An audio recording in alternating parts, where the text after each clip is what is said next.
Question 1. Upon reviewing an application for a permit to carry firearm outside of residence, PTCFOR, in the Philippines, an applicant claims a need to carry a firearm due to vague concerns about personal safety in their community, citing general crime statistics without providing specific instances or evidence of direct threats. What is the most appropriate risk assessment approach to ensure compliance with Republic Act No. 10,591? Option A. Approve the PTCFOR based on the applicant's social standing and perceived influence within the community, as these factors may deter potential threats. Option B. Conduct a thorough verification of the applicant's stated purpose by investigating specific threats, assessing the applicant's background for any derogatory records, and evaluating if carrying a firearm is a necessary and proportionate response to a demonstrable clear and present danger. Option C. Issue the PTCFOR based on the applicant's self-assessment of risk, assuming that any concern for personal safety warrants the carrying of a firearm. Option D. Grant the PTCFOR if the applicant has no criminal record, as this is the primary criterion for firearm possession, and personal safety concerns are inherently valid. Correct answer is B.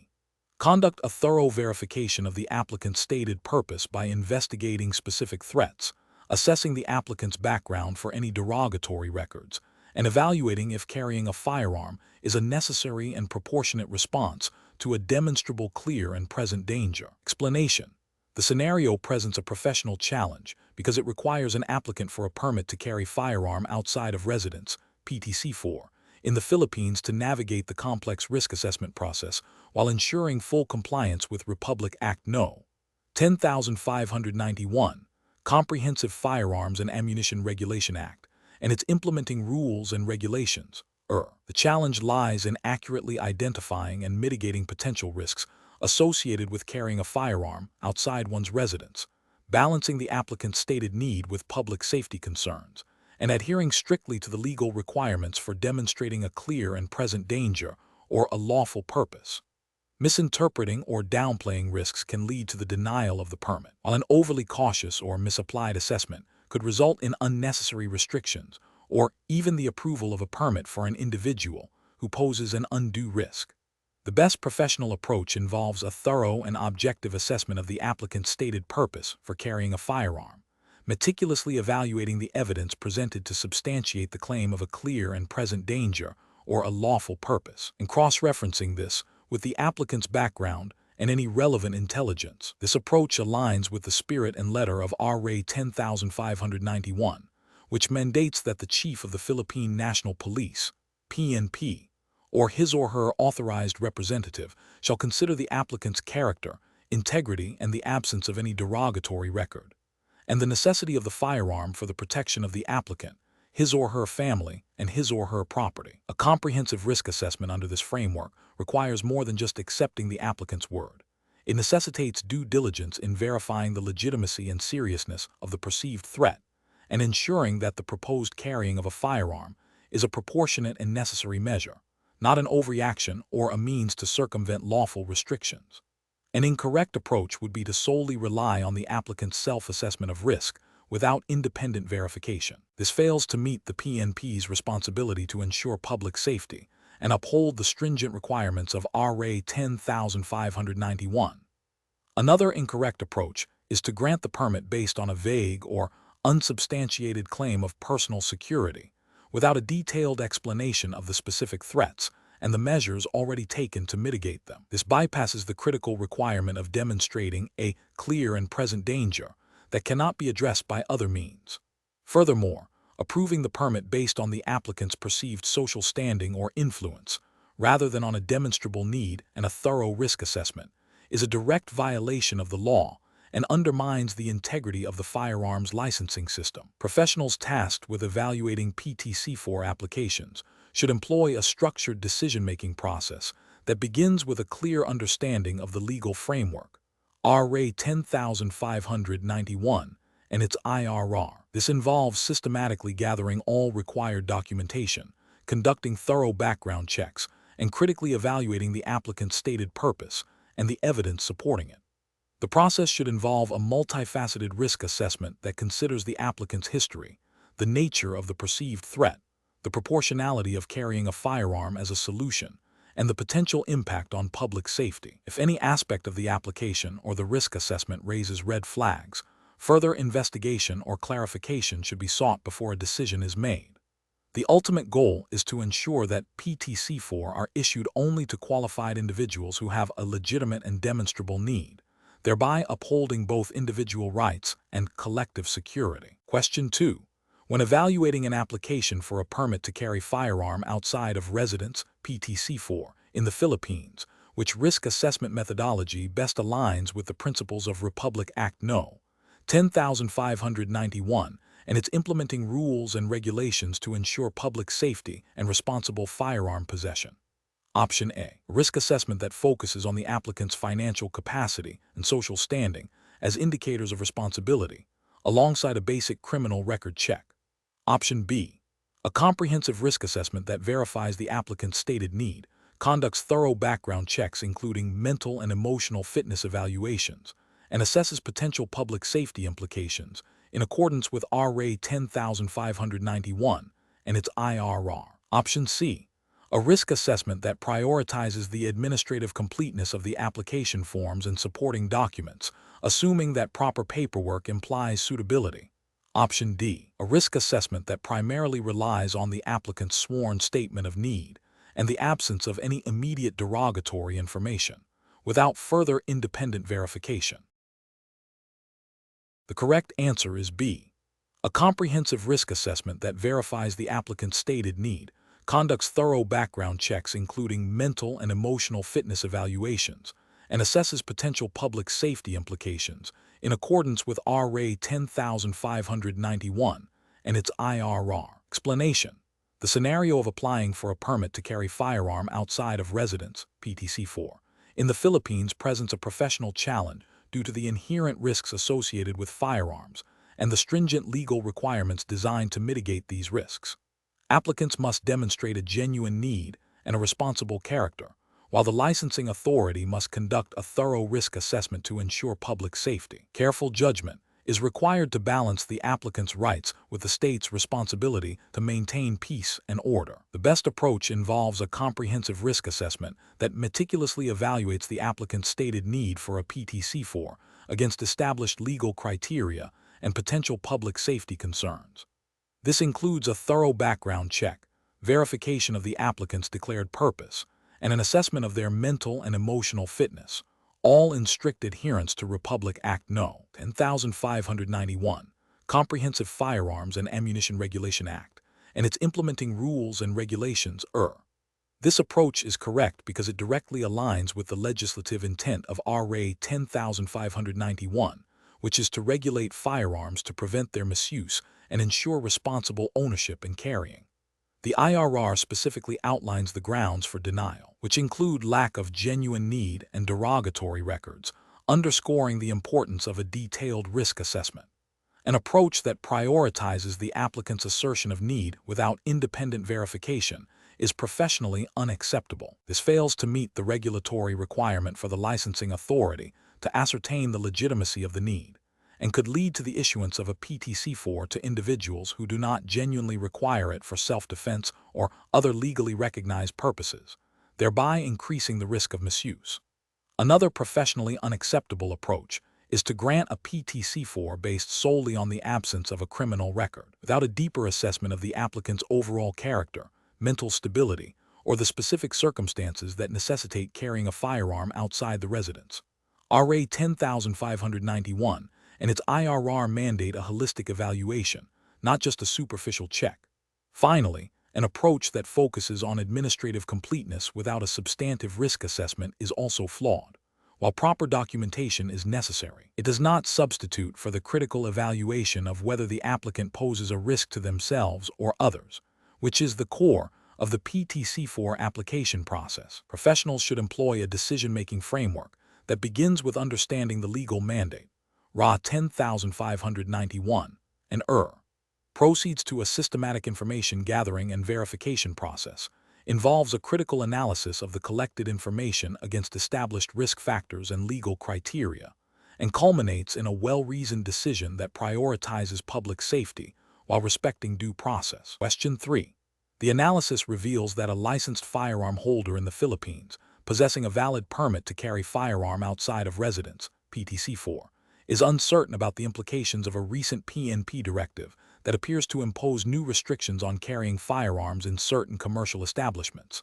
Considering the potential legal ramifications, which approach best ensures compliance with Philippine firearm regulations? Option A. Rely on informal discussions with fellow firearm owners and online forums to interpret the new directive and determine personal compliance based on the consensus of opinion.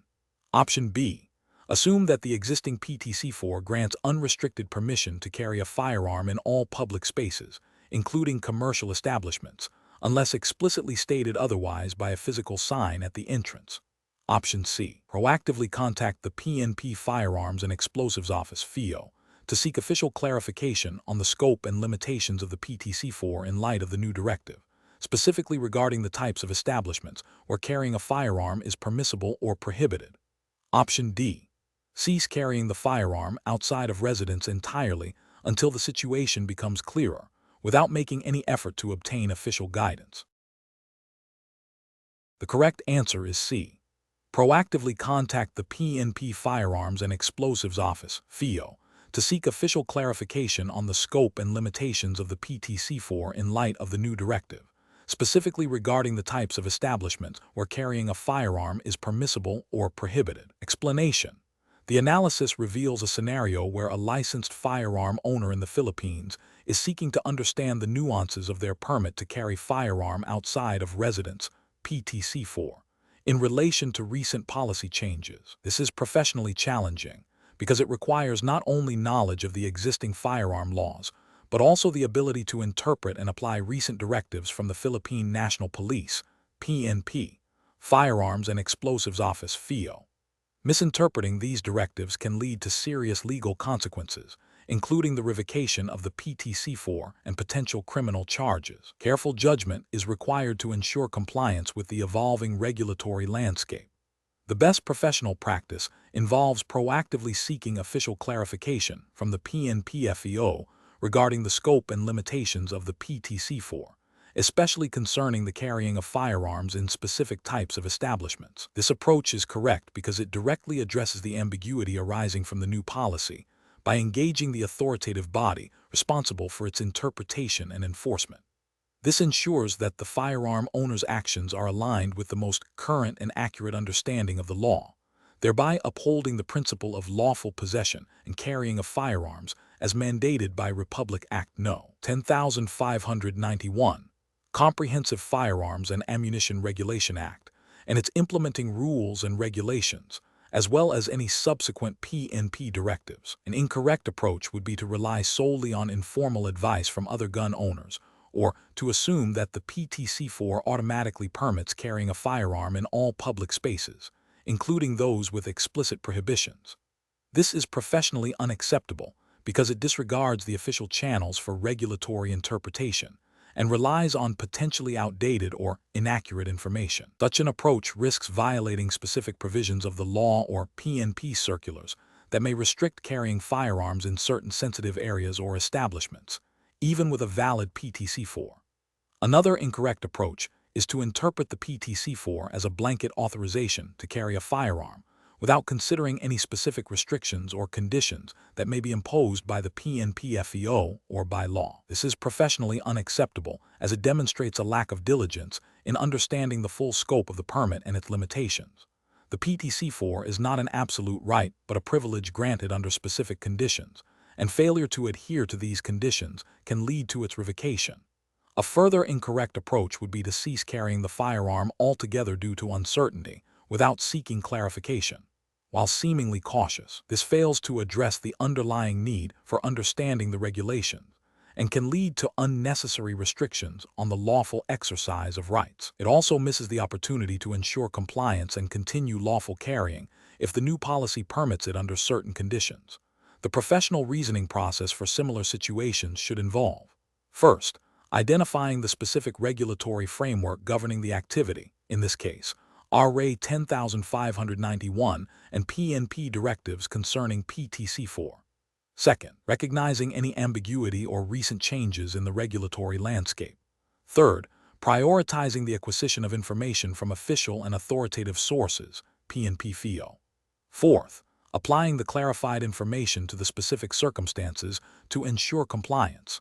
Finally, maintaining a proactive approach to staying informed about any future regulatory updates. Question 4. Comparative studies suggest that the process for retaining a permit to carry firearm outside of residence, PTCFOR, for retired law enforcement officers in the Philippines can be subject to varying interpretations.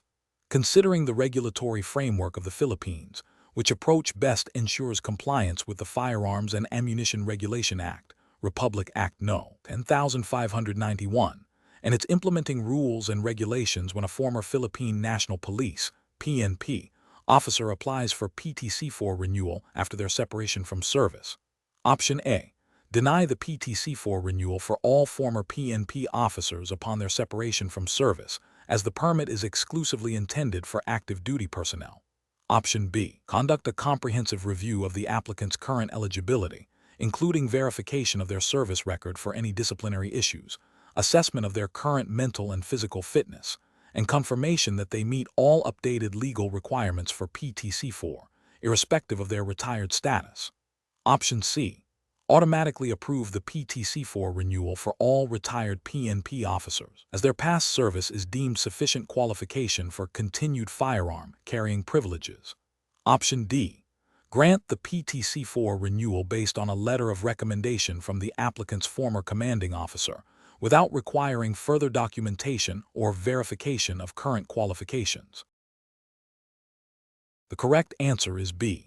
Conduct a comprehensive review of the applicant's current eligibility, including verification of their service record for any disciplinary issues, assessment of their current mental and physical fitness, and confirmation that they meet all updated legal requirements for PTCFOR, irrespective of their retired status. Explanation: the scenario of a retired Philippine National Police, PNP, officer seeking to retain their permit to carry firearm outside of residence, PTCFOR, after separation from service, presents a professionally challenging situation. The challenge lies in balancing the individual's right to self-defense, potentially informed by their past service, with the strict regulatory framework governing firearm possession and carrying in the Philippines, which prioritizes public safety and responsible ownership. Careful judgment is required to ensure adherence to the law without unfairly penalizing individuals who have served the country. The best professional practice involves a thorough and objective evaluation of the applicant's continued eligibility based on current Philippine laws and regulations governing PTCFOR, specifically the requirements for retired law enforcement officers. This approach mandates a review of the applicant's service record for any disciplinary actions, a verification of their current mental and physical fitness, and confirmation that they meet all updated criteria for PTCFOR issuance, irrespective of their past status. This is correct because the Firearms and Ammunition Regulation Act, Republic Act No. 10,591, and its implementing rules and regulations, clearly stipulate the conditions for the issuance and renewal of PTCFOR, emphasizing the applicant's present qualifications and the absence of disqualifying factors. Retired status alone does not automatically grant continued PTCFOR privileges. Ongoing compliance with all legal requirements is paramount for public safety. An incorrect approach would be to automatically approve the PTCFOR renewal solely based on the applicant's retired PNP status.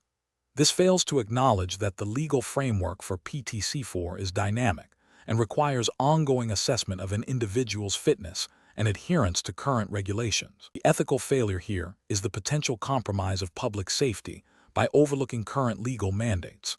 Another incorrect approach would be to deny the PTCFOR renewal without a comprehensive review of the applicant's current qualifications and circumstances, simply because they are no longer actively serving. This approach could be seen as punitive and may not align with the spirit of the law, which allows for retired personnel to potentially retain their privileges if they continue to meet all stipulated requirements. The regulatory failure is the arbitrary denial without due process and proper evaluation.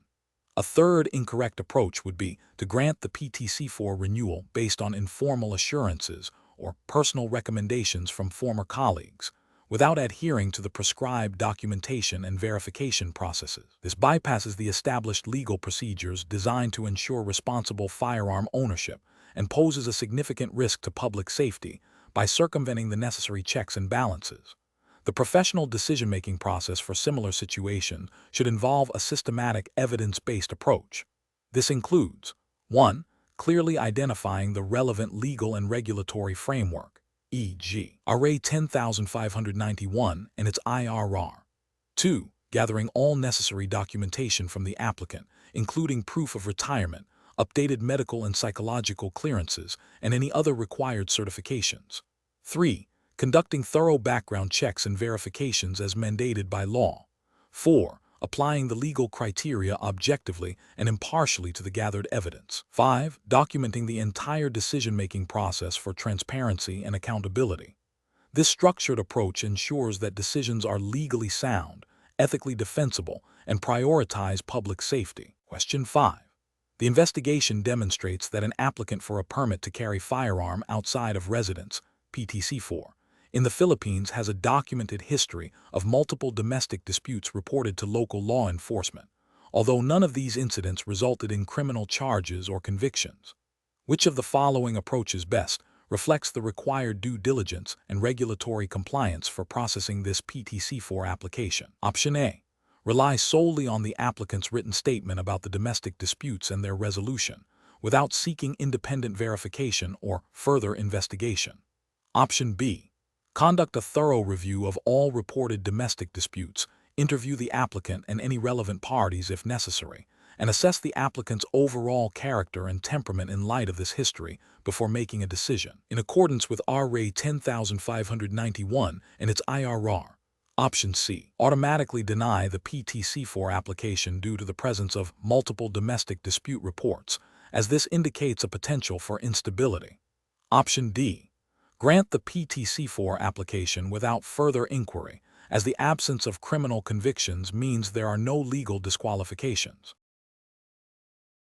The correct answer is B.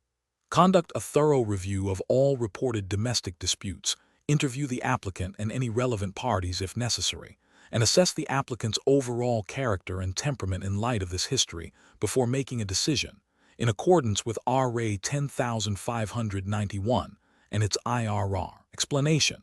The investigation demonstrates a scenario where an applicant for a permit to carry firearm outside of residence, PTCFOR, in the Philippines, has a history of domestic disputes that, while not resulting in criminal convictions, raise significant concerns about their temperament and suitability for carrying a firearm. This situation is professionally challenging because it requires balancing the applicant's right to self-defense with the paramount public safety interest, as mandated by Philippine law and regulations governing firearms.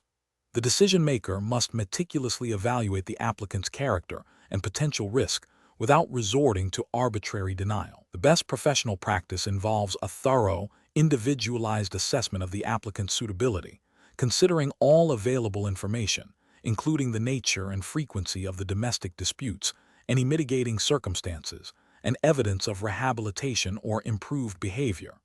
This approach aligns with the spirit of Republic Act No. 10591, Comprehensive Firearms and Ammunition Regulation Act, and its implementing rules and regulations, which emphasize the applicant's good moral character and the absence of any disqualifying circumstances.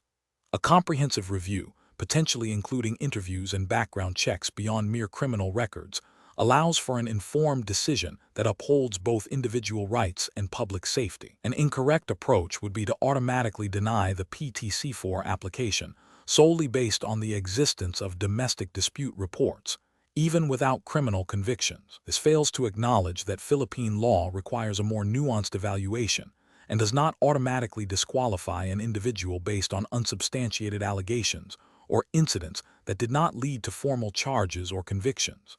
Such a denial would be arbitrary and potentially violate the applicant's due process rights.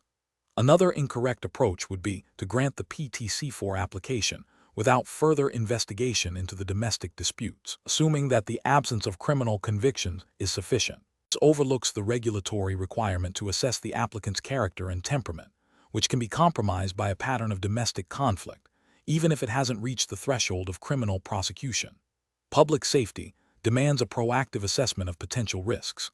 A third incorrect approach would be to rely solely on the applicant's self-reported information regarding the domestic disputes, without independent verification or further inquiry. This abdication of due diligence can lead to a flawed decision, as applicants may not fully or accurately disclose relevant information. The licensing authority has a responsibility to conduct thorough investigations to ensure the integrity of the PTCFOR process. The professional reasoning process for such situations should involve 1. Understanding the legal framework. Familiarize oneself with RA 10591 and its IRR, focusing on the criteria for PTCFOR issuance and disqualifying factors. 2. Information gathering. Collect all relevant documentation, including police records, court dockets, if any, and applicant statements. 3. Risk assessment. Evaluate the nature, severity, and recency of any reported incidents, considering their potential impact on the applicant's judgment and propensity for violence. 4. Due process.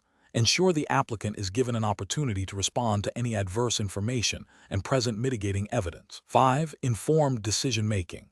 Render a decision based on a holistic assessment of the applicant's character, temperament, and potential risk to public safety, supported by documented findings. Question 6. Analysis of an applicant's request for a permit to carry firearm outside of residence, PTCFOR, in the Philippines reveals a stated reason of general fear of crime in the area. What is the most appropriate professional approach for the issuing authority to evaluate this request, considering the requirements of Republic Act No. 10,591? Option A. Prove the PTCFOR application based on the applicant's self-assessment of danger, assuming their fear is sufficient justification. Option B.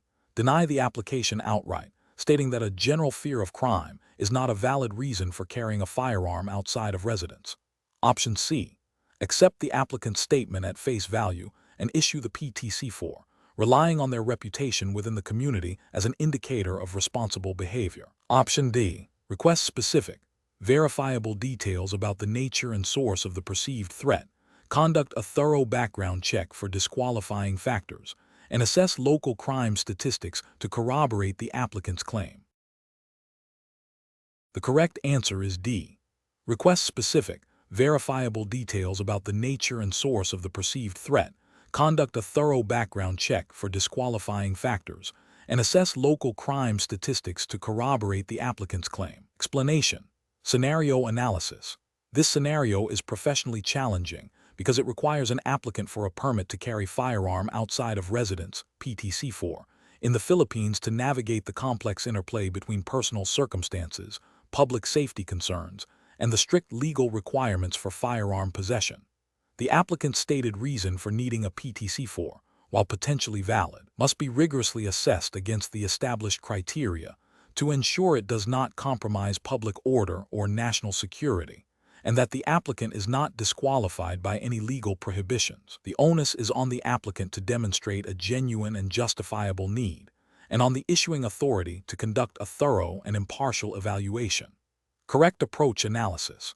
The best professional practice involves a comprehensive review of the applicant's submitted documentation, focusing on verifying the legitimacy and necessity of the claimed threat or need for self-defense. This includes cross-referencing the applicant's stated reasons with available intelligence on local crime trends, assessing the credibility of any specific threats, and thoroughly investigating the applicant's background for any disqualifying factors as stipulated by Republic Act No.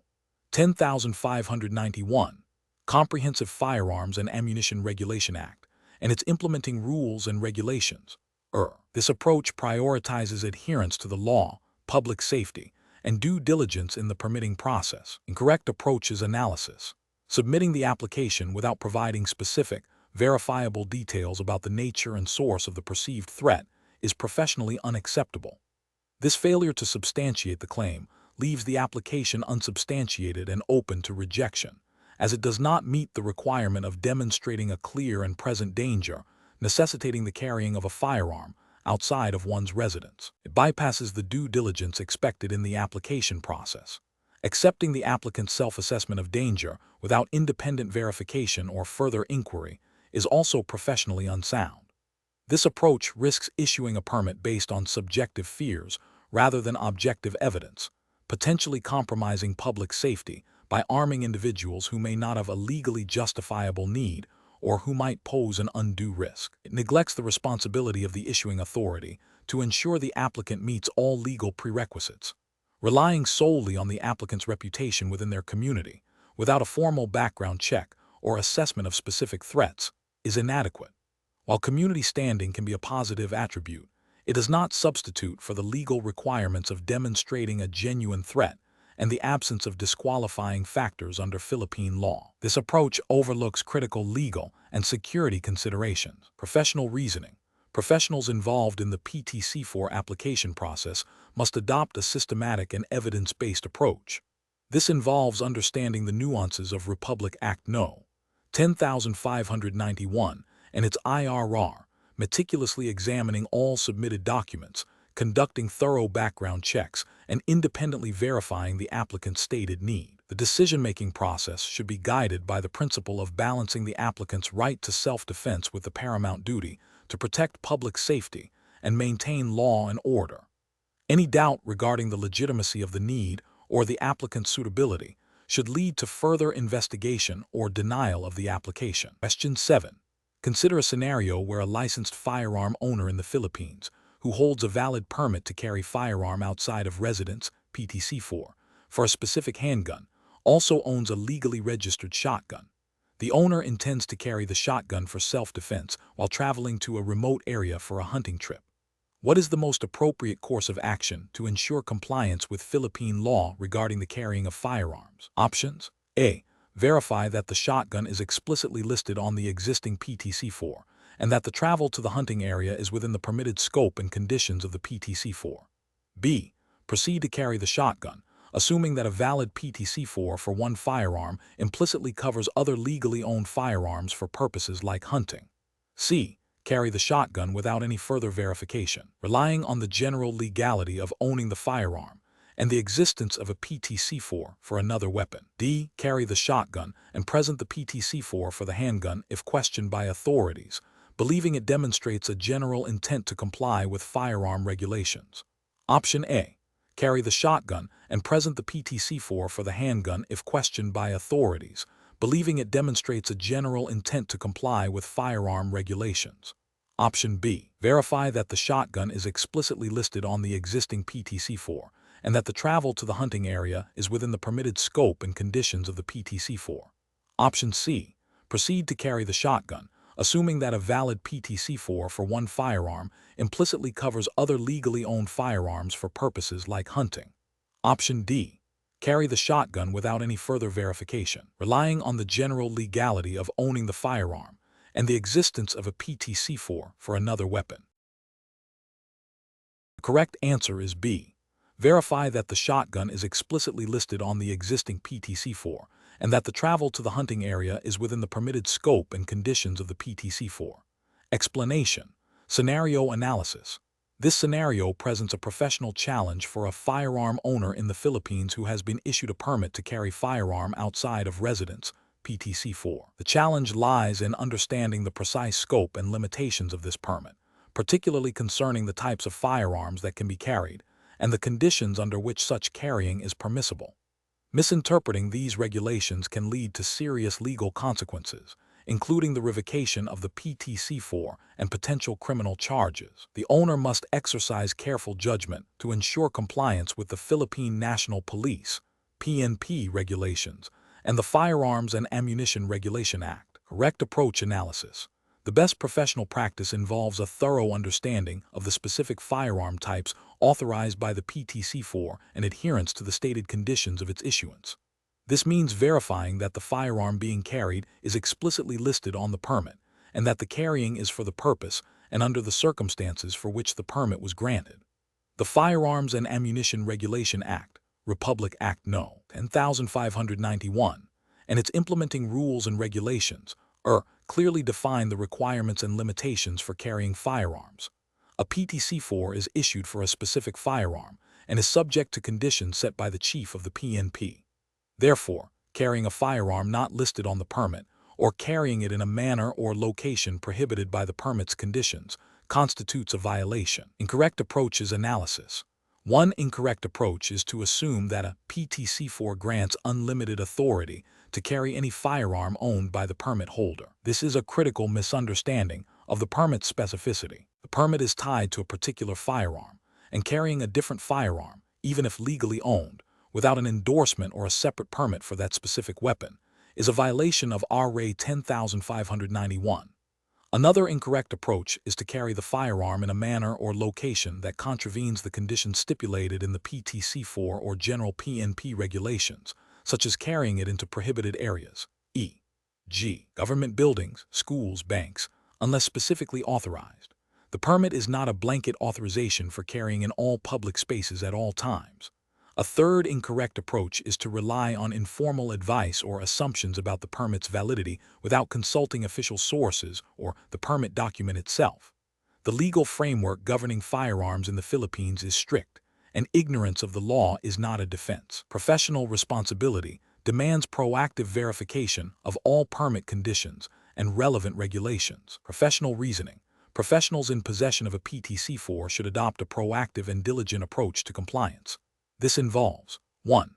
Regularly reviewing the PTCFOR document to understand the specific firearm and any associated conditions. 2. Familiarizing themselves with the relevant provisions of Republic Act No. 10,591 and its IRR, particularly sections pertaining to carrying firearms outside of residence. 3. Consulting with the issuing authority, PNP, or a legal expert if there is any ambiguity regarding the permit's scope or applicable regulations. 4. Ensuring that any firearm carried is the one explicitly listed on the PTCFOR and that the carrying is conducted in accordance with all stipulated conditions and legal prohibitions. Question 8.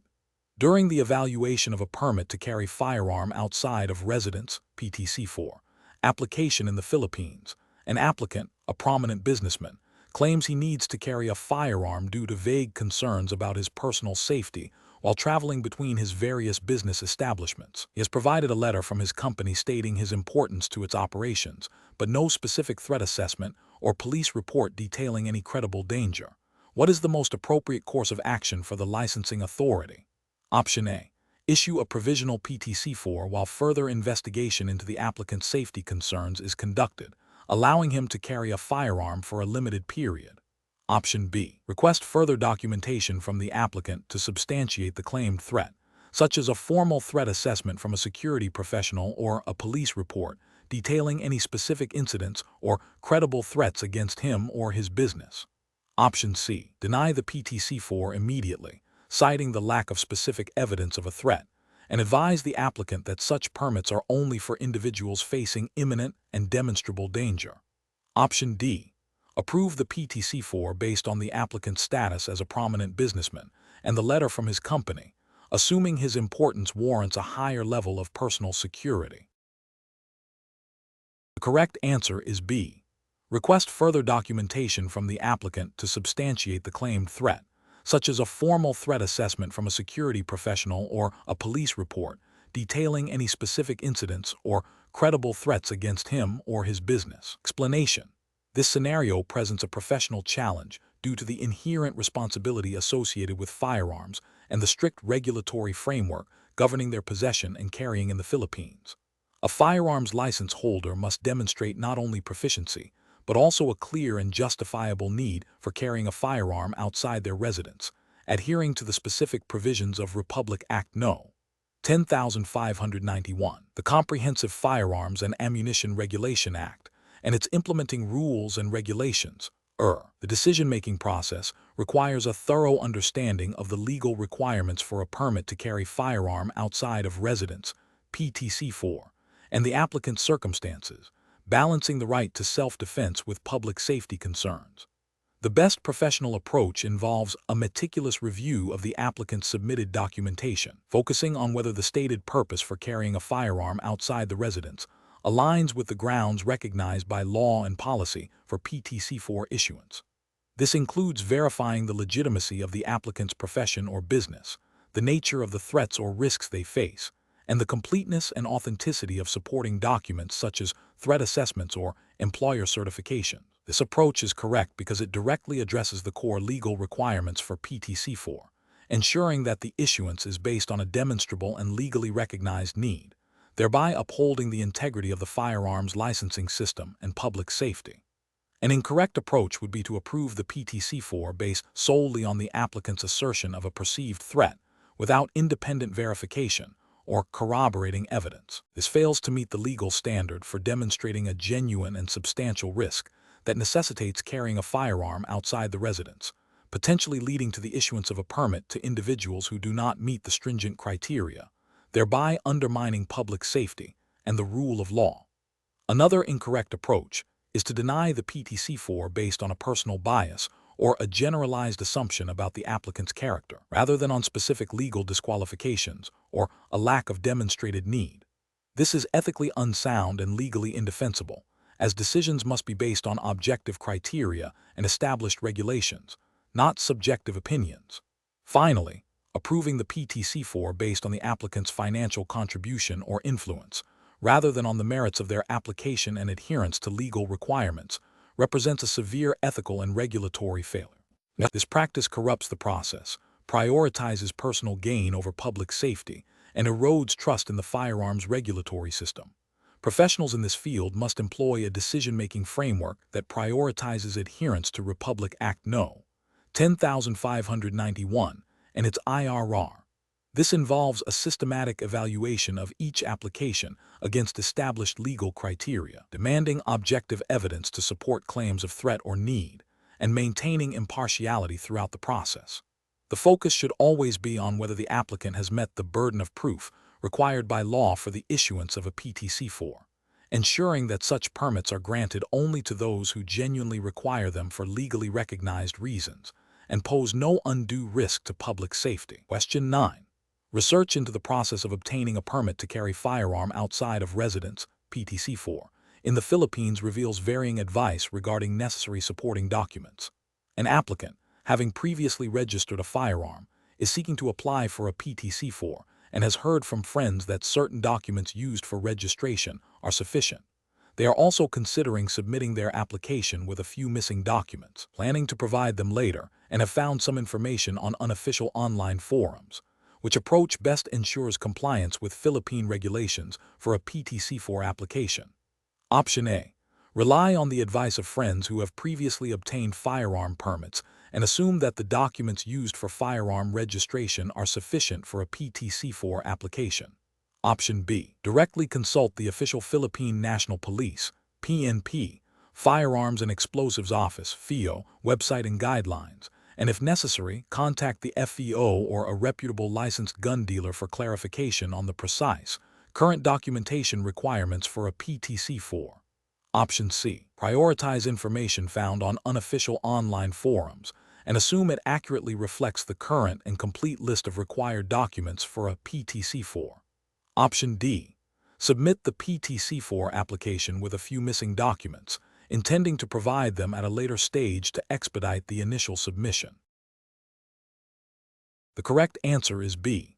Directly consult the official Philippine National Police, PNP, Firearms and Explosives Office, FEO, website and guidelines, and if necessary, contact the FEO or a reputable licensed gun dealer for clarification on the precise, current documentation requirements for a PTCFOR. Explanation. Scenario analysis.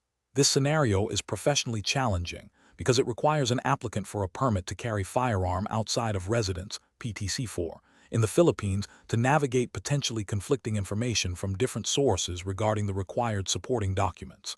Misinterpreting or failing to adhere to the precise requirements set by the Philippine National Police, PNP, can lead to significant delays, outright denial of the application, and potential legal repercussions if a firearm is carried without a valid permit. The applicant must exercise due diligence and critical judgment to ensure compliance with the official regulatory framework. Correct approach analysis. The best professional practice involves meticulously reviewing the official requirements published by the Philippine National Police, PNP, Firearms and Explosives Office, FEO, and directly consulting with the FEO or a licensed gun dealer who is well-versed in current PNP regulations. This approach ensures that the applicant is working with the most up-to-date and authoritative information, thereby minimizing the risk of errors or omissions. Adherence to the PNP's official list of requirements is paramount for a successful PTCFOR application, as stipulated by Republic Act No.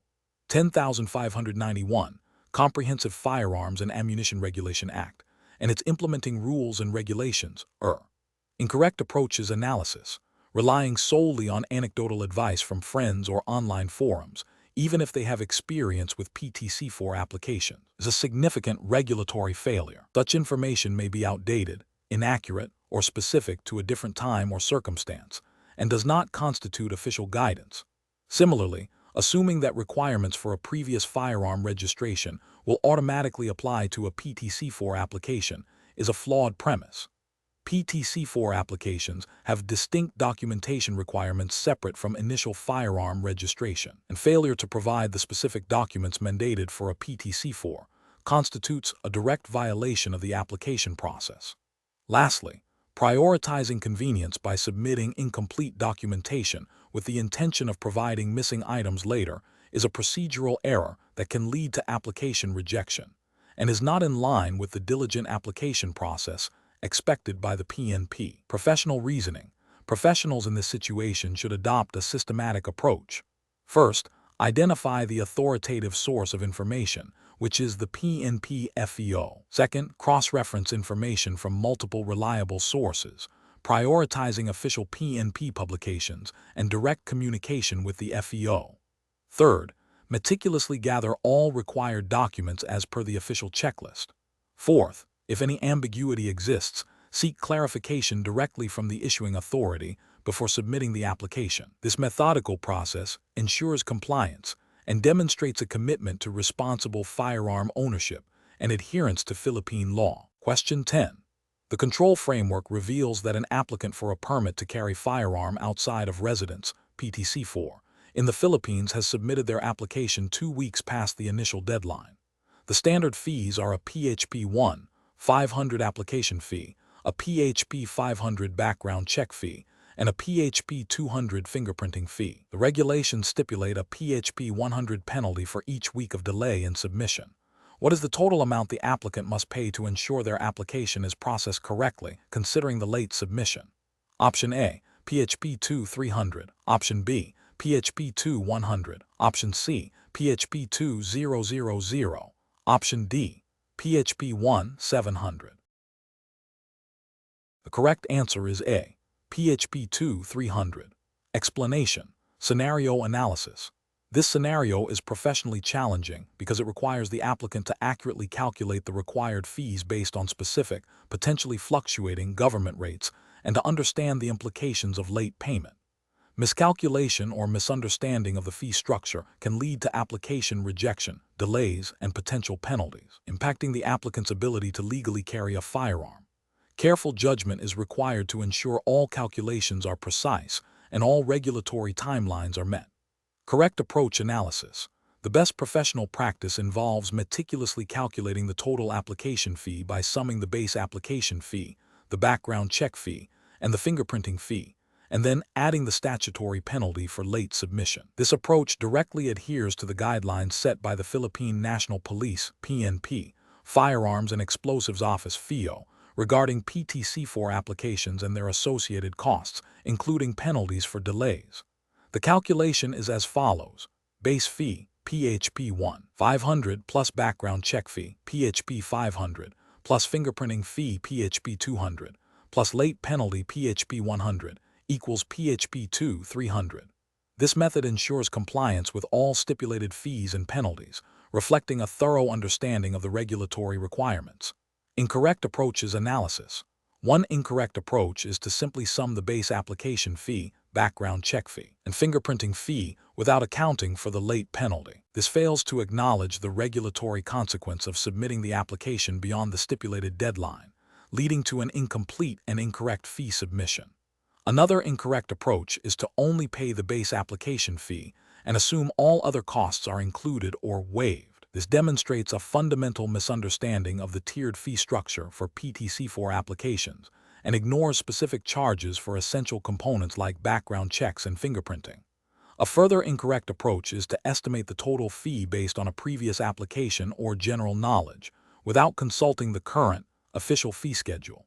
This is risky as fees can change, and relying on outdated or imprecise information can result in underpayment and application rejection. Professional reasoning. Professionals should adopt a systematic approach to fee calculation. This involves 1. Identifying all mandatory components of the application and their individual fees as per the official PTCFOR guidelines. 2. Verifying the current fee amounts, as these can be subject to change. 3. Determining if any penalties or surcharges apply based on the submission date or other relevant factors. 4. Performing a clear, itemized calculation to arrive at the total amount due. 5. Double-checking the arithmetic and cross-referencing the final figure with any official payment instructions. Question 11. The evaluation methodology shows that when assessing an application for a permit to carry firearm outside of residence, PTCFOR, in the Philippines, what is the most prudent and legally compliant course of action for the issuing authority when an applicant claims a specific, credible threat to their life necessitates the permit? Option A. Rely solely on the applicant's sworn statement regarding the threat and issue the permit without further independent verification to expedite the process. Option B. Conduct a thorough background investigation, verify the applicant's claims with law enforcement agencies, and cross-reference all information against the disqualifying factors outlined in Republic Act No. 10,591 before making a decision. Option C. Immediately approve the PTCFOR application upon presentation of credible evidence of a specific threat, as the right to self-defense is paramount. Option D. Deny the PTCFOR application if the applicant has any past minor infractions, regardless of their current standing or the nature of the alleged threat. The correct answer is B. Conduct a thorough background investigation, verify the applicant's claims with law enforcement agencies, and cross-reference all information against the disqualifying factors outlined in Republic Act No. 10,591 before making a decision. Explanation. The evaluation methodology shows that determining the appropriate grounds for denying a permit to carry firearm outside of residence, PTCFOR, in the Philippines requires a nuanced understanding of Republic Act No. 10,591, Comprehensive Firearms and Ammunition Regulation Act, and its implementing rules and regulations. This scenario is professionally challenging because it involves balancing the applicant's right to self-defense with the state's mandate to ensure public safety and prevent the proliferation of firearms in the wrong hands. A thorough assessment of the applicant's background, character, and the legitimacy of their stated purpose for carrying a firearm is paramount. The correct approach involves a meticulous review of all submitted documentation, cross-referencing information with relevant law enforcement databases, and conducting a thorough background investigation to ascertain if any disqualifying factors exist as enumerated in Section 39 of RA 10,591. This includes verifying the applicant's mental soundness, absence of any pending criminal cases or convictions, and ensuring they are not a member of any armed group or engaged in activities that could endanger public order. The regulatory justification lies in strict adherence to the law's intent to regulate firearms for lawful purposes and to prevent their misuse. Ethical considerations demand impartiality and a commitment to public safety above all else. An incorrect approach would be to grant the PTCFOR based solely on the applicant's assertion of a perceived threat, without independent verification. This fails to meet the regulatory requirement of establishing a clear and present danger that necessitates carrying a firearm outside one's residence, and could lead to the issuance of permits to individuals who pose a risk to society. Another incorrect approach is to deny the PTCFOR based on unsubstantiated rumors or personal biases, as this violates the applicant's due process rights and the principle of fairness mandated by law. Relying on incomplete or outdated background checks also constitutes a failure, as it may overlook critical disqualifying information, thereby compromising public safety. Professionals should employ a systematic decision-making process that begins with a comprehensive understanding of the legal framework. This involves meticulously checking each requirement against the applicant's submission and any findings from background checks. If any doubt or discrepancy arises, further investigation or clarification should be sought before making a decision. The process must be documented thoroughly, with clear justifications for both approval and denial, ensuring transparency and accountability. Question 12.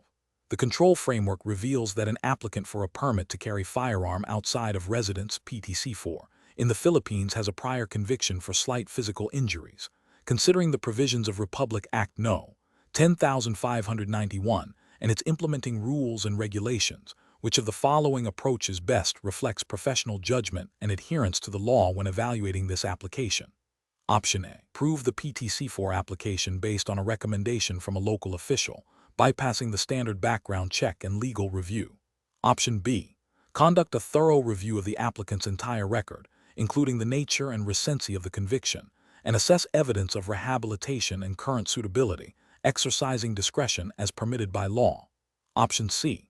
Automatically deny the PTCFOR application solely because of any prior conviction, irrespective of the offense's severity or the time elapsed. Option D. Grant the PTCFOR application without further investigation, assuming the applicant is now fit to carry a firearm. The correct answer is B.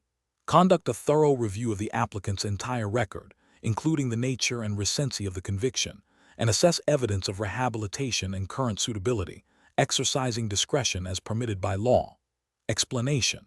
The control framework reveals a scenario where an applicant for a permit to carry firearm outside of residence, PTCFOR, in the Philippines has a history of minor infractions, specifically a conviction for slight physical injuries.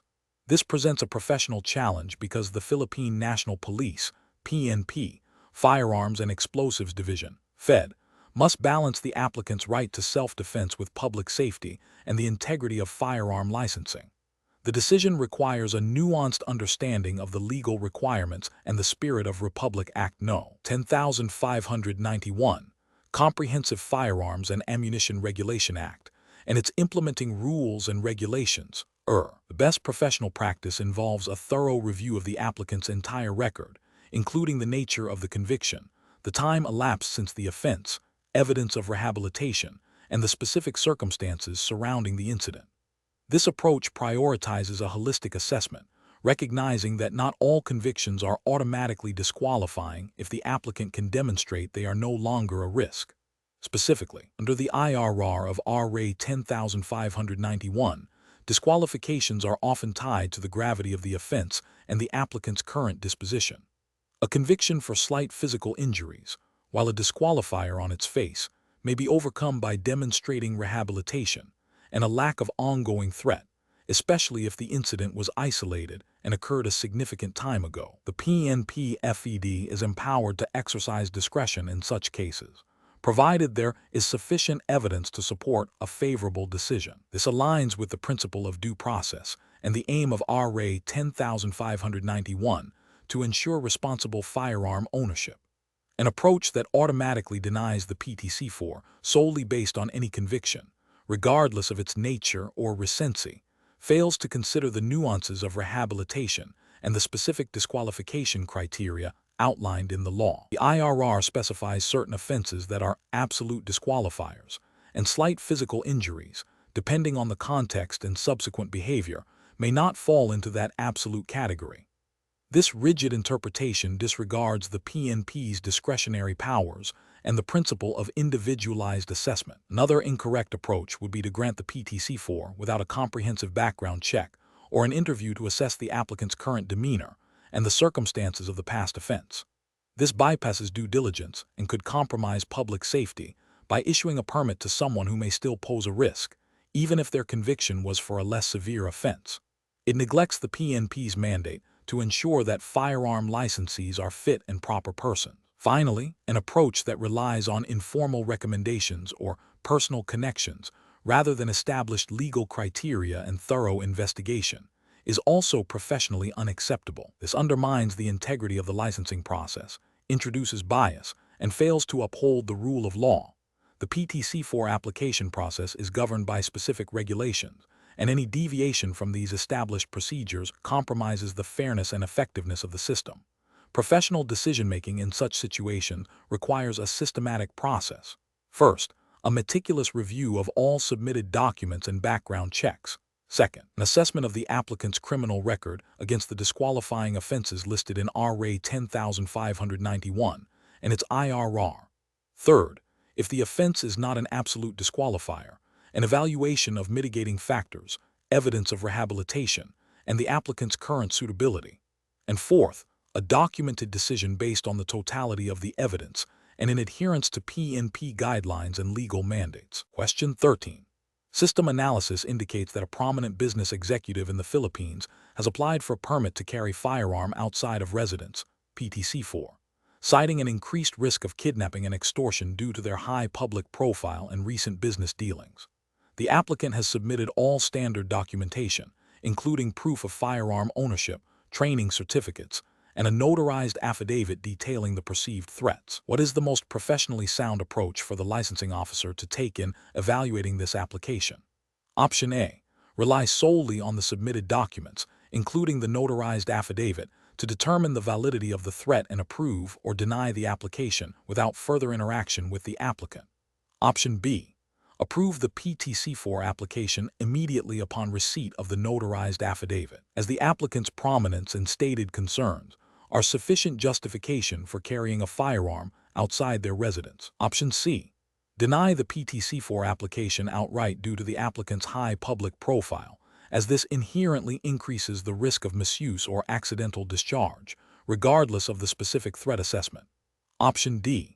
Schedule and conduct a direct, in-person interview with the applicant to clarify the nature of the threats, assess their demeanor, and gather further details, while also thoroughly reviewing all submitted documentation against the requirements of RA 10591 and its IRR. Correct answer is D.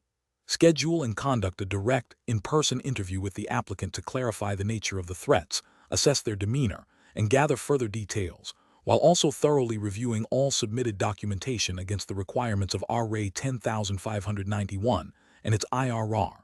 Explanation. Scenario analysis.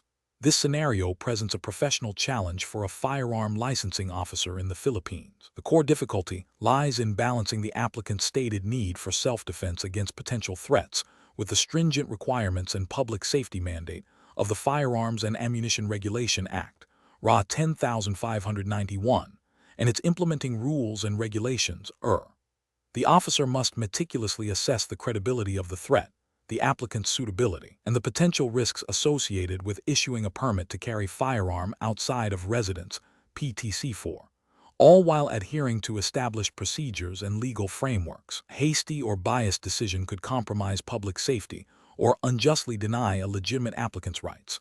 Correct approach analysis. The best professional practice involves a thorough, objective, and documented review of all submitted requirements, coupled with a direct, in-person interview. This approach ensures that the licensing officer can directly assess the applicant's demeanor, clarify any ambiguities in their application, and probe the specifics of the claimed threat. Interview allows for a more nuanced understanding of the applicant's situation beyond the written word, enabling a more informed decision. This aligns with the spirit of RA 10591, which emphasizes responsible firearm ownership and the need for a genuine and justifiable reason for carrying a firearm outside one's residence. The process requires verifying the existence and nature of the threat through corroborating evidence where possible and assessing the applicant's psychological fitness and training. Incorrect approaches analysis. One incorrect approach involves solely relying on the submitted documents without conducting an interview. This fails to allow for direct assessment of the applicant's credibility and the nuances of their situation, potentially leading to a decision based on incomplete information. It bypasses a crucial step in due diligence required by the spirit of responsible firearm regulation. Another incorrect approach is to grant the PTCFOR based solely on the applicant's assertion of fear without any independent verification or corroboration of the claimed threat. This disregards the public safety aspect of firearm licensing and the need for a demonstrable, credible basis for carrying a firearm outside of one's residence, as envisioned by the law. Finally, denying the PTCFOR solely because the applicant is a prominent individual, without a proper assessment of their specific threat assessment and adherence to all legal requirements, constitutes an arbitrary and discriminatory decision, violating the principle of equal application of the law. Professional reasoning. Professionals in this role must adopt a systematic and evidence-based decision-making process. This involves 1. A comprehensive review of all submitted documentation against the legal requirements of RA 10591 and its IRR. 2. Conducting a structured interview to clarify information, assess credibility, and understand the context of the application. 3. Seeking corroborating evidence for claimed threats where feasible and appropriate. 4. Objectively evaluating the applicant's overall suitability, including their training, psychological fitness, and criminal record. 5. Documenting every step of the process and the rationale for the final decision. This methodical approach ensures fairness, transparency, and adherence to the law, prioritizing public safety while respecting individual rights. Question 14. Which approach would be most appropriate for a licensing officer in the Philippines when evaluating an application for a permit to carry firearm outside of residence, PTCFOR, from an individual who claims to be facing a specific, credible threat to their life and has provided a police report detailing the incident? Option A. Immediately approve the PTCFOR application based on the submitted police report, as the presence of a police report signifies an undeniable threat requiring immediate firearm authorization. Option B. Conduct a comprehensive review of all submitted documents, verify the credibility of the claimed threat through official channels, assess the applicant's background and suitability according to Republic Act No. 10,591, and ensure all legal requirements are met before making a decision.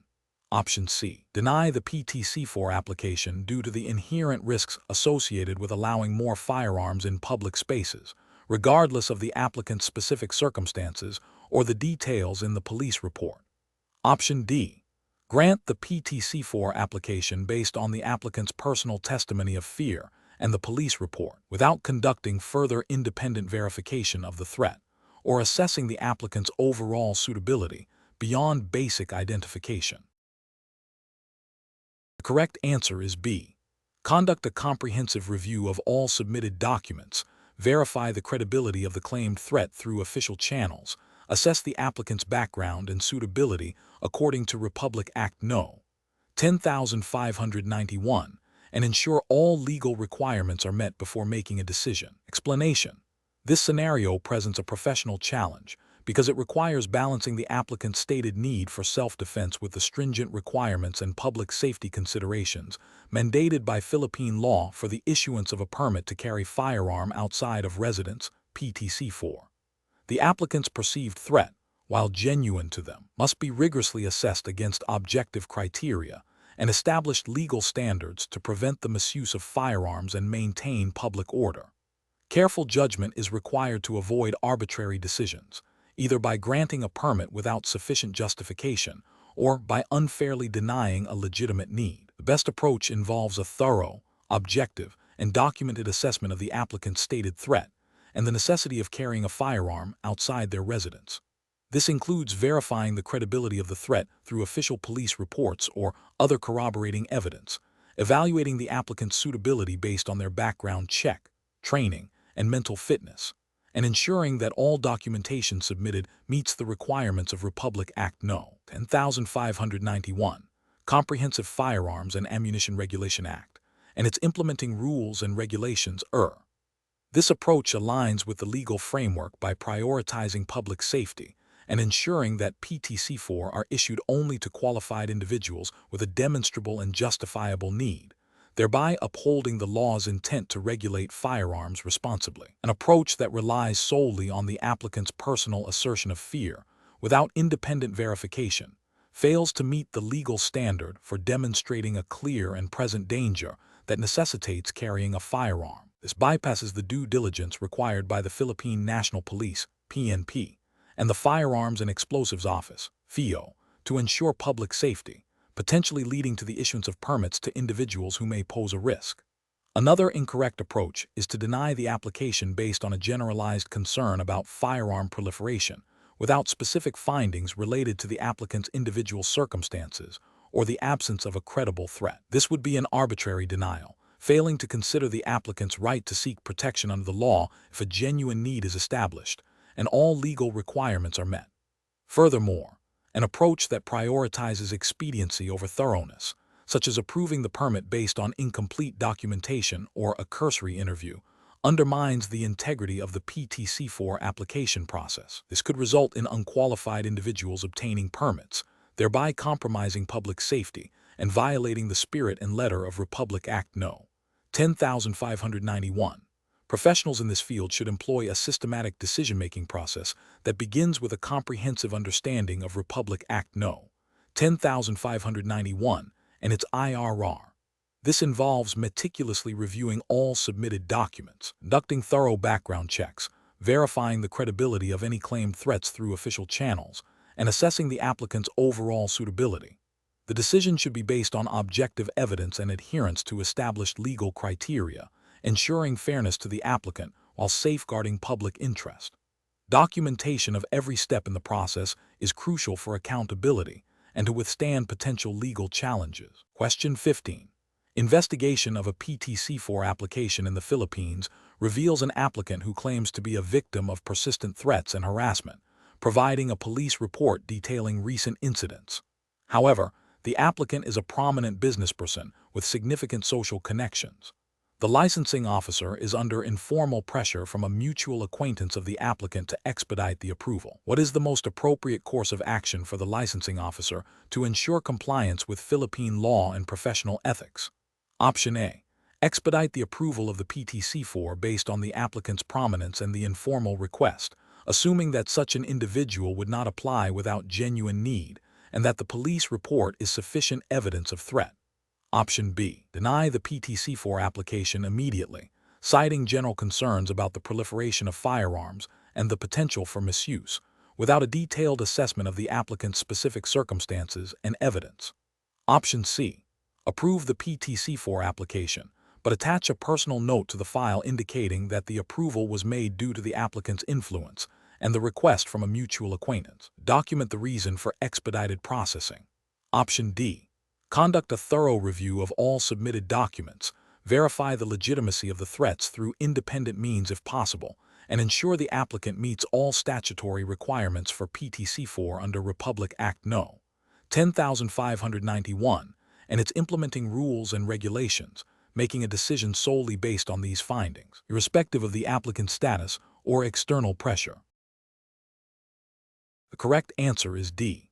Conduct a thorough review of all submitted documents, verify the legitimacy of the threats through independent means if possible, and ensure the applicant meets all statutory requirements for PTCFOR under Republic Act No. 10,591 and its implementing rules and regulations, making a decision solely based on these findings, irrespective of the applicant's status or external pressure. Explanation. Scenario analysis. This scenario presents a professional challenge for a firearm licensing officer in the Philippines. The core difficulty lies in balancing the applicant's stated need for self-defense with the stringent requirements and public safety mandate of the Philippine National Police, PNP, in issuing a permit to carry firearm outside of residence, PTCFOR. The officer must meticulously scrutinize the application, ensuring it meets all legal prerequisites and that the applicant's circumstances genuinely warrant the privilege, without succumbing to undue pressure or making assumptions. The integrity of the PTCFOR system hinges on such careful and principled decision-making.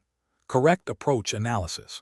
The best professional practice involves a thorough, documented review of the applicant's submitted requirements against the specific provisions of Republic Act No. 10,591, Comprehensive Firearms and Ammunition Regulation Act, and its implementing rules and regulations, particularly those pertaining to PTCFOR. This includes verifying the legitimacy of the claimed threat, ensuring all supporting documents are valid and complete, and conducting a background check that aligns with PNP directives. The officer must then make a decision based solely on whether the applicant demonstrably meets all statutory criteria for carrying a firearm outside their residence for self-defense, as defined by law and PNP policy.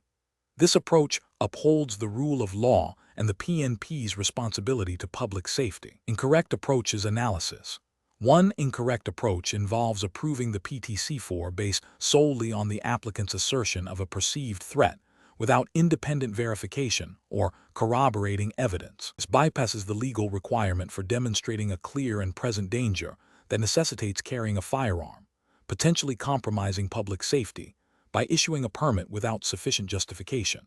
Another incorrect approach is to deny the PTCFOR outright due to a personal bias against firearms or a generalized concern about gun violence, without objectively assessing the applicant's specific circumstances against the legal criteria. This constitutes an arbitrary decision, failing to adhere to the principle of applying the law fairly and impartially to all applicants who meet the established requirements. A third incorrect approach is to approve the PTCFOR based on the applicant's social standing or influence, rather than on the merits of their application and the legal requirements. This introduces an element of favoritism and corruption, undermining the integrity of the licensing process and violating ethical standards and the principles of good governance. Professional reasoning. Professionals in this role must adopt a systematic, evidence-based decision-making process. This involves 1. Understanding and strictly adhering to the relevant laws and regulations, RA 10591 and its IRR. 2. Objectively evaluating all submitted documentation against these legal standards. 3. Conducting thorough due diligence and background checks as mandated by PNP procedures. 4. Documenting every step of the decision-making process, including the rationale for approval or denial. 5. Remaining impartial and free from personal bias or external influence. 6. Prioritizing public safety while respecting the rights of individuals who meet the legal requirements. Question 16. Assessment of a permit to carry firearm outside of residence, PTCFOR, holder in the Philippines. A recent report details their involvement in a public disturbance. As a licensing officer, what is the most appropriate course of action to ensure compliance with Philippine firearm regulations and public safety? Option A. Immediately revoke the applicant's PTCFOR based on the report of the public disturbance, without further investigation. Option B.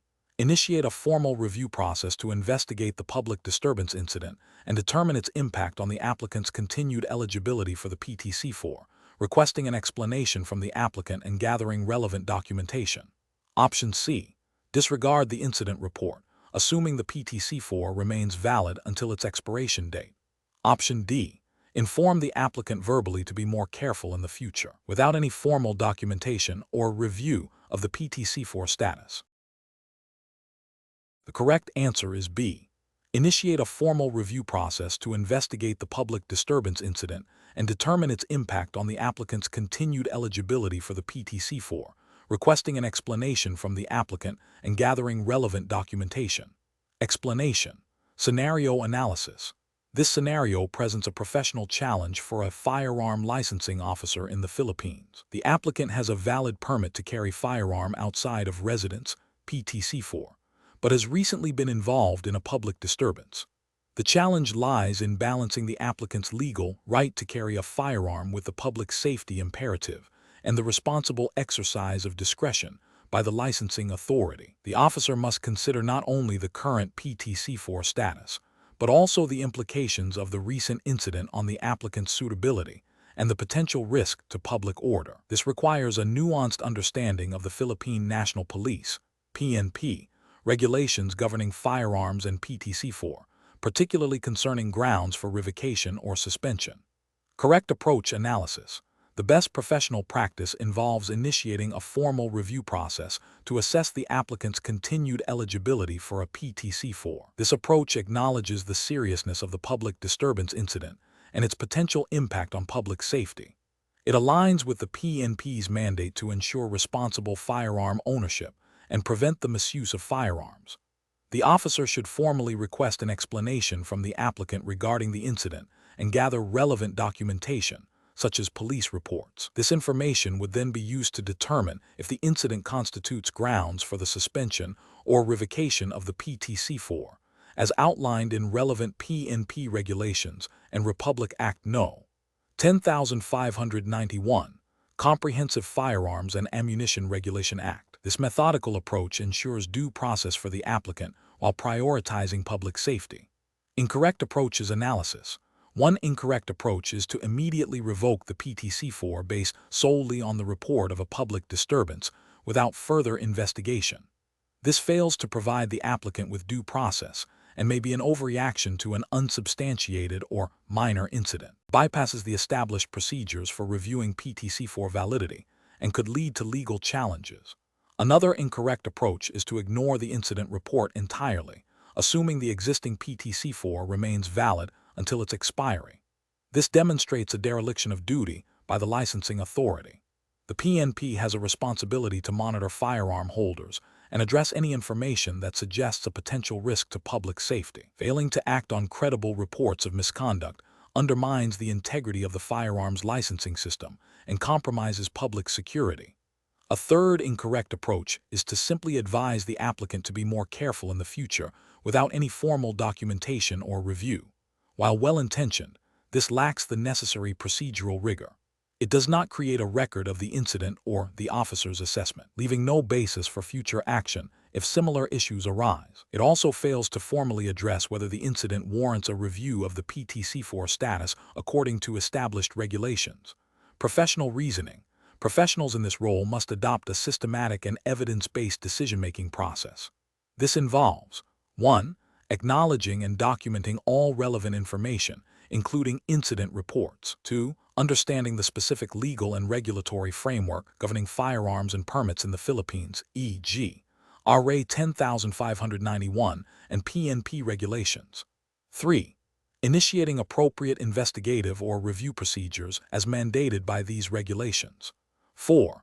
Providing the applicant with an opportunity to respond to allegations or provide context. 5. Making a decision based on the gathered evidence and regulatory criteria, ensuring fairness and due process. 6. Documenting the decision and the rationale behind it. Question 17.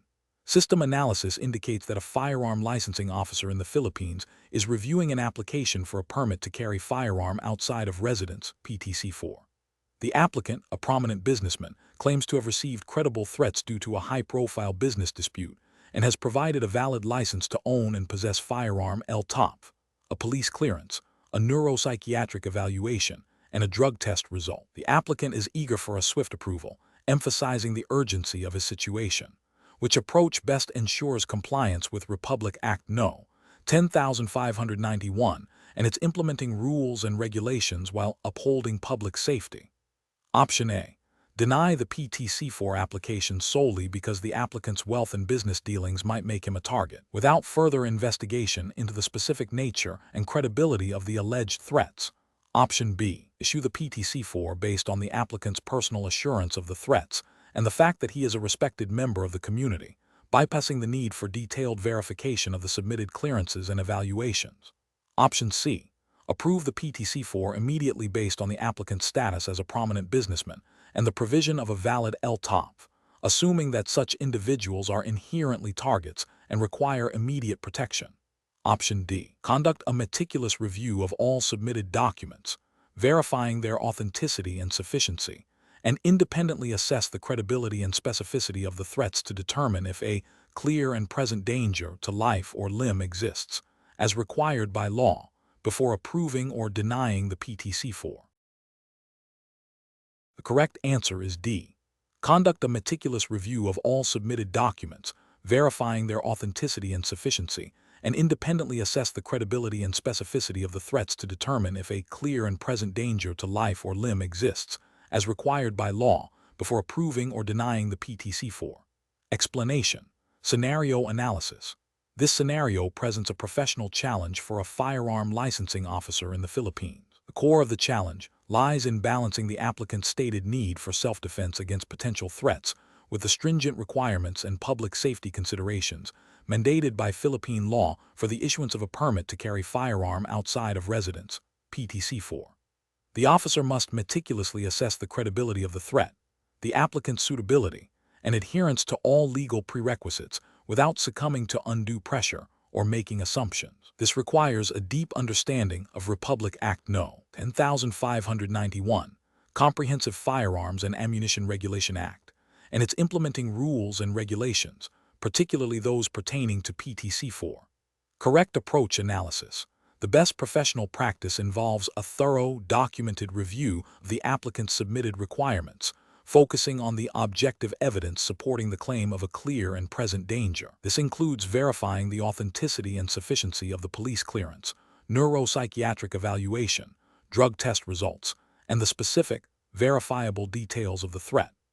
The officer must ensure that the applicant has met all statutory requirements for a PTCFOR, including demonstrating a genuine need that outweighs the inherent risks of carrying a firearm in public. This approach aligns with the spirit and letter of RA 10591, which emphasizes responsible firearm ownership and public safety, requiring a rigorous vetting process to prevent the proliferation of firearms to individuals who may pose a risk. Incorrect approaches analysis. One incorrect approach involves approving the PTCFOR based solely on the applicant's assertion of a threat and their possession of a valid license to own and possess firearm, LTOF. This fails to meet the statutory requirement of demonstrating a clear and present danger to life or limb, which necessitates more than mere unsubstantiated claims, bypasses the crucial verification steps mandated by law, and could lead to the issuance of a permit to someone who does not genuinely require it for self-defense, thereby increasing public safety risks. Another incorrect approach is to deny the PTCFOR outright due to the applicant's perceived wealth or social standing, assuming this automatically makes them a target without concrete evidence. This constitutes a biased and discriminatory assessment, which is ethically and legally impermissible. The decision must be based on objective criteria and verifiable threats, not on assumptions or prejudices related to the applicant's socioeconomic status. A third incorrect approach is to approve the PTCFOR without a proper background check or verification of the submitted documents, relying on the applicant's personal assurance and the fact that they are a respected member of the community. This approach completely disregards the legal mandate for due diligence and verification of all submitted credentials, including the neuropsychiatric clearance and drug test results. It undermines the integrity of the licensing process and poses a significant risk to public safety. Professional reasoning. Professionals in firearm licensing must adopt a systematic, evidence-based decision-making process. This involves 1. Understanding and strictly adhering to the relevant legal framework, RA 10591, and its IRR. 2. Conducting a comprehensive review of all submitted documentation, verifying its authenticity and completeness. 3. Objectively assessing the applicant's stated need against the legal criteria for a PTCFOR, requiring concrete evidence of a clear and present danger. 4. Maintaining impartiality and avoiding any form of bias or assumption. 5. Documenting every step of the process and the rationale for the decision. This structured approach ensures compliance, promotes public safety, and upholds the integrity of the licensing authority. Question 18. Risk assessment procedures indicate that an applicant for a permit to carry firearm outside of residence, PTCFOR, in the Philippines has submitted all required clearances, including NBI and PNP clearances, a medical and psychiatric clearance, and a sworn statement detailing a general fear of crime due to their prominent public profile. The applicant has not, however, provided specific, documented instances of direct threats or a clear and present danger to their life. As a licensing officer, which approach best adheres to the regulatory framework governing firearms in the Philippines? Option A. Conduct a detailed interview to assess the credibility of the applicant's claims and verify the submitted clearances, then evaluate the application against the specific legal requirements for a PTCFOR, focusing on documented evidence of a clear and present danger to the applicant's life. Option B. Prove the PTCFOR based on the submission of all standard clearances, assuming the applicant's stated fears are sufficient justification. Option C. Deny the PTCFOR based on a general concern that prominent individuals may attract unwanted attention, regardless of specific threats. Option D. Issue the PTCFOR immediately, recognizing the applicant's high-profile status and the inherent risks associated with public visibility in the Philippines. The correct answer is A. Conduct a detailed interview to assess the credibility of the applicant's claims and verify the submitted clearances, then evaluate the application against the specific legal requirements for a PTCFOR, focusing on documented evidence of a clear and present danger to the applicant's life. Explanation. Scenario analysis.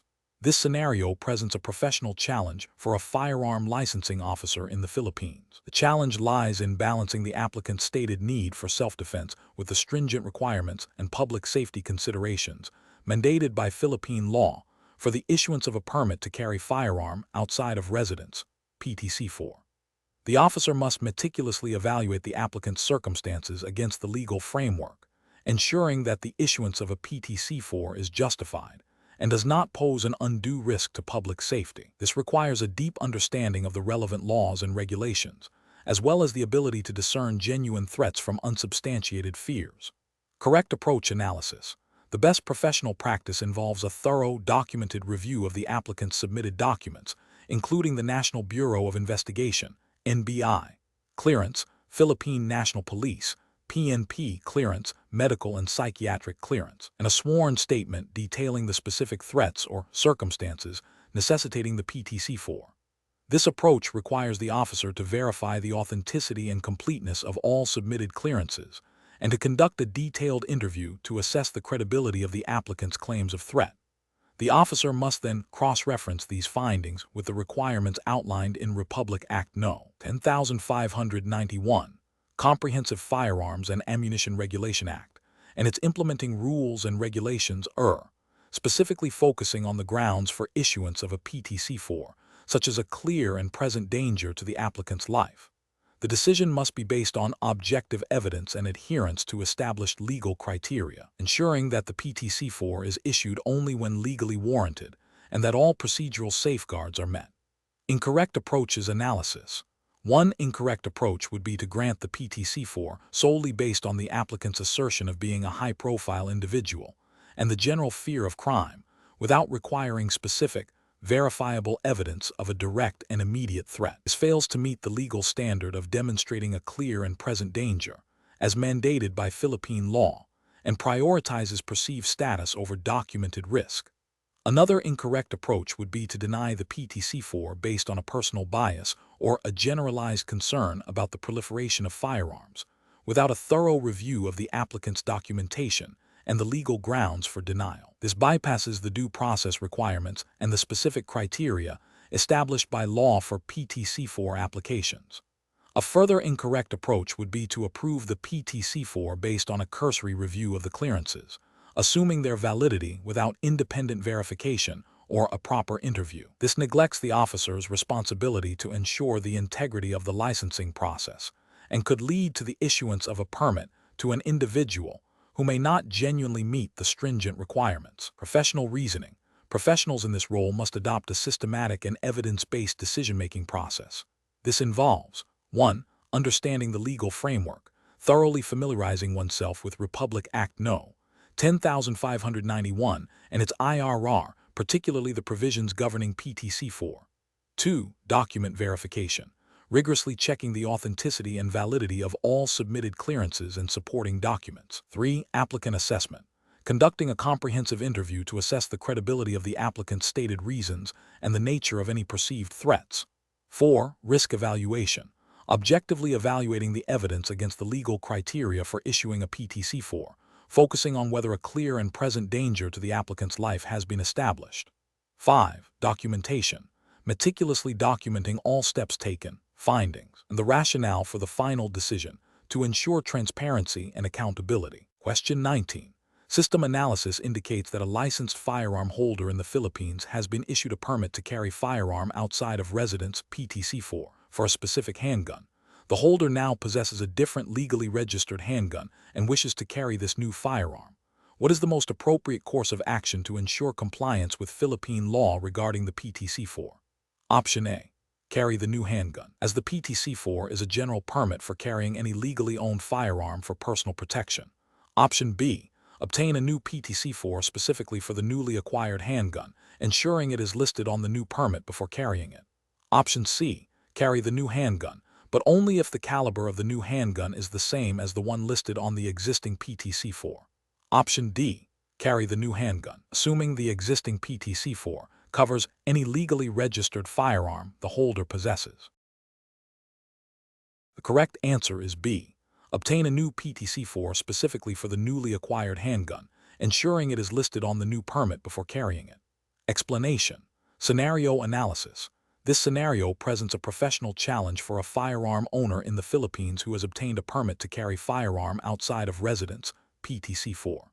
The challenge lies in navigating the specific requirements and limitations associated with the PTCFOR, particularly concerning the types of firearms that can be carried and the circumstances under which such carrying is permitted. Misinterpreting or disregarding these regulations can lead to severe legal consequences, including the revocation of the PTCFOR and potential criminal charges. Careful judgment is required to ensure compliance with the Philippine National Police (PNP) and the Firearms and Ammunition Regulation Act, Republic Act No. 10,591. Correct approach analysis. The best professional practice involves strictly adhering to the explicit terms and conditions stipulated in the PTCFOR and the governing laws. This means ensuring that the firearm being carried is precisely the one listed on the permit, and that the carrying is done only for the specific purpose and during the times authorized by the permit. This approach is correct because it directly aligns with the legal framework established by Republic Act No. 10,591 and the implementing rules and regulations set forth by the PNP. The PTCFOR is a privilege, not a right, and its issuance is contingent upon the applicant's adherence to all stipulated conditions. Any deviation, such as carrying a different firearm or for an unauthorized purpose, constitutes a violation. Incorrect approaches analysis. Carrying a firearm that is not explicitly listed on the PTCFOR, even if it is a legally owned firearm, is a regulatory failure. PTCFOR is specific to a particular firearm, and carrying another firearm, regardless of its legal status, without a corresponding endorsement or a separate permit for that specific firearm, is a violation of the permit's terms. Similarly, carrying a firearm for a purpose not specified in the PTCFOR, such as for casual self-defense when the permit was issued for specific professional duty, e.g., security personnel, is also a violation. The permit is granted based on a demonstrated need for carrying a specific firearm for a defined purpose. Using it outside these parameters circumvents the regulatory intent and process. Finally, assuming that a PTCFOR automatically grants unlimited carrying privileges for any legally owned firearm is a fundamental misunderstanding of the permit's scope and a significant ethical and regulatory lapse. The permit is a narrowly defined authorization. Professional reasoning. Professionals in the Philippines dealing with PTCFOR must adopt a mindset of strict compliance. This involves thoroughly understanding the contents of their permit, including the specific firearm, its serial number, and the authorized purpose and duration of carry. They should proactively consult the PNP Firearms and Explosives Office, PNP-FIO, for any clarifications or updates to regulations. A decision-making framework should prioritize seeking explicit authorization for any deviation from the permit's terms, rather than assuming such deviations are permissible. This proactive and compliant approach safeguards both the individual's rights and public safety. Question 20. System analysis indicates a discrepancy in valuing a firearm for a permit to carry firearm outside of residence PTCFOR application in the Philippines. The applicant purchased a handgun 5 years ago for PHP 30,000. Current market research suggests that similar models in good condition are now selling for approximately PHP 45,000. The applicant is unsure which figure to use for the current market value field on the application form, as the PNP's official circular on PTCFOR applications states that the value should reflect the current market value of the firearm. If the applicant's original purchase price was PHP 30,000 and the current market value is PHP 45,000, what is the difference in value that needs to be accurately represented or considered in the application process? Option A, PHP 15,000. Option B, PHP 45,000. Option C, PHP 30,000. Option D, PHP 75,000. The correct answer is A, PHP 15,000. Explanation. Scenario analysis. This scenario presents a professional challenge due to the critical nature of firearm licensing and the potential for severe legal repercussions if regulations are not meticulously followed. The applicant's financial situation and the fluctuating value of the firearm introduce complexities that require careful adherence to the Philippine National Police (PNP) regulations governing the permit to carry firearm outside of residence (PTCFOR). Misinterpreting or misapplying the valuation rules can lead to an invalid application, potential confiscation of the firearm, and legal penalties. Correct approach analysis. The correct approach involves accurately determining the firearm's current market value based on the most recent official valuation or appraisal, as stipulated by PNP regulations. This ensures the application reflects the true worth of the asset being licensed for carry. Specifically, if the PNP requires a current market value, Using the original purchase price when it is significantly lower than the current market value would be a misrepresentation. The applicant must obtain a current appraisal or refer to official PNP guidelines for determining current market value, which may involve referencing recent sales data for similar firearms or consulting with accredited appraisers. This aligns with the principle of providing truthful and accurate information to regulatory bodies, a cornerstone of responsible firearm ownership and licensing. Incorrect approaches analysis. One incorrect approach involves using the original purchase price of the firearm, even if it is substantially lower than its current market value. This fails to comply with regulations that may require an up-to-date valuation, potentially misrepresenting the asset's worth to the PNP. This could be interpreted as an attempt to circumvent fees or requirements tied to higher-valued firearms. Another incorrect approach is to use an estimated value without any supporting documentation or official appraisal. This lacks the objective basis required by regulatory bodies and opens the application to scrutiny and rejection. The PNP requires verifiable data, not subjective estimations, to process PTCFOR applications. A third incorrect approach is to use a value based on a hypothetical future sale price. This is speculative and does not reflect the current market reality or the firearm's present worth, which is what the PNP is concerned with for licensing purposes. Such an approach is not grounded in established valuation methods and would likely be rejected. Professional reasoning. Professionals must adopt a systematic approach to PTCFOR applications. This involves thoroughly understanding the specific requirements of the PNP, particularly concerning firearm valuation. When faced with discrepancies between original purchase price and current market value, the professional should consult the official PNP circulars or guidelines for the most up-to-date valuation methods. If ambiguity persists, seeking clarification directly from the issuing PNP office is paramount. The decision-making process should prioritize accuracy, transparency, and strict adherence to all legal and regulatory mandates to ensure the integrity of the licensing process and protect the applicant from legal jeopardy.